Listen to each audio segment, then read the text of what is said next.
एक rural highway पर mic अपनी लॉस पॉलोस हर्मानोस की ट्रक में छुपा होता है। अचानक दो कार्टेल के गनमैन ट्रक को रोड से फोर्स कर देते हैं। माइक अपना पिस्टल निकालता है और कॉशियसली सुनता है जब गनमैन ड्राइवर से कन्फ्रंट करते हैं और उसे एग्जीक्यूट कर देते हैं। माइक बॉक्सेस के पीछे छुपकर गनमैन को ऑब्जर्व करता है। जब गनमैन समझते हैं कि अंदर कोई नहीं बचा, वो बैक डोर्स खोलते हैं। माइक ऊपर से निकलकर दोनों को मार देता है। ट्रक से उतरते वक्त माइक महसूस करता है कि एक बुलेट उसके राइट ईयर को ग्रेज कर गई है। सीन शिफ्ट होता है। वॉल्ट और स्काइलर एक गैम्बलर्स एनोनिमस मीटिंग अटेंड करने के बाद कार्ड काउंटिंग टेक्निक्स का स्टडी करते हैं ताकि उनका कवर स्टोरी बिलीवेबल लगे कि वॉल्ट ने कार वॉश गैम्बलिंग विनिंग से खरीदी है। स्काइलर वॉल्ट को उनकी शेड्यूल्ड डिनर के लिए डिटेल स्क्रिप्ट देती है, जहां हैंक, मरी और वॉल्ट जूनियर भी होंगे। वॉल्ट फ्रस्ट्रेटेड है कि स्काइलर वॉल्ट जूनियर के सामने उसे बुरा लाइट में पोर्ट्रे कर रही है, जबकि वॉल्ट फैमिली के लिए पैसा कमा रहा है। स्काइलर समझाती है कि वॉल्ट जूनियर उसे बिच मॉम के तौर पर देखता है और वॉल्ट को हीरो के तौर पर। वॉल्ट छोटी सी अपॉलॉजी देता है, लेकिन स्काइलर समझती है कि ये सिर्फ प्रैक्टिस अपॉलॉजी है स्क्रिप्ट के लिए। सीन शिफ्ट होता है। व्हाइट्स श्रेडर रेजिडेंस जाते हैं, जहां मरी और व्हीलचेयर बाउंड हैंक मिलते हैं। हैंक वॉल्ट और वॉल्ट जूनियर को गेल बॉय टीचर का कैरियोके डीवीडी दिखाता है, जिसे वो केस एविडेंस के तौर पर यूज कर रहा है। हैंक गेल के परफॉर्मेंस पर मजाक उड़ाता है, लेकिन वॉल्ट धीरे धीरे अनईजी हो जाता है।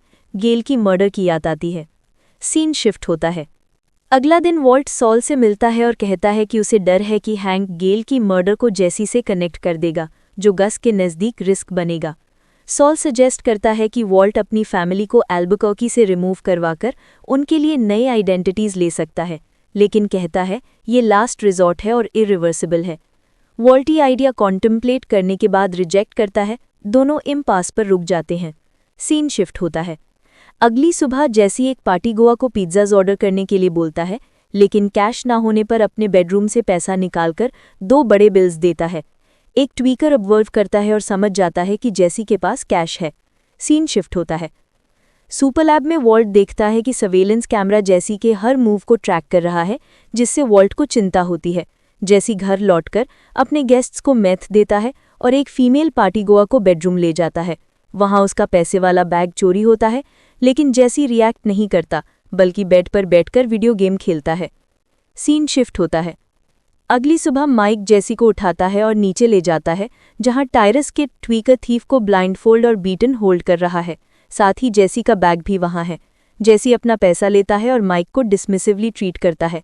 माइक थ्रेटन करता है, लेकिन जेसी उसकी ब्लफ पॉइंट आउट करता है कि माइक ने थीफ को ब्लाइंडफोल्ड किया था ताकि फेसेस न देखे, प्रूफ कि वो एक्चुअली किल नहीं करने वाला था। फिर माइक लॉस पॉलोस हर्मानोस जाता है और गस से मिलता है। जेसी को इंक्रीजिंगली अनकॉशियस और लायबिलिटी बताता है। सीन शिफ्ट होता है। अगला दिन वॉल्ट सुपरलैब में अकेला कुक हैंडल करता है, क्योंकि जेसी काम पर नहीं आता और फ़ोन पर भी रीचेबल नहीं है। जेसी के घर एक ओपन विंडो से एंटर करके वॉल्ट उसका सेलफोन बेड साइड टेबल पर देखता है। रियलाइज करते हैं कि जेसी को कहीं और ले जाया गया है। वॉल्ट सुपरलैब वापस जाता है और सर्वेलेंस कैमरा पर ग्राउल करता है, where is he? Scene shift होता है। माइक रिमोट हाईवे पर ड्राइव करता है और जेसी पैसेंजर सीट में होता है। माइक पूछता है कि क्या जेसी को पता होना चाहिए कि वो कहाँ जा रहे हैं। जेसी इंडिफरेंट जवाब देता है, नोप, और दोनों डेजर्ट की तरफ ड्राइव करते हैं।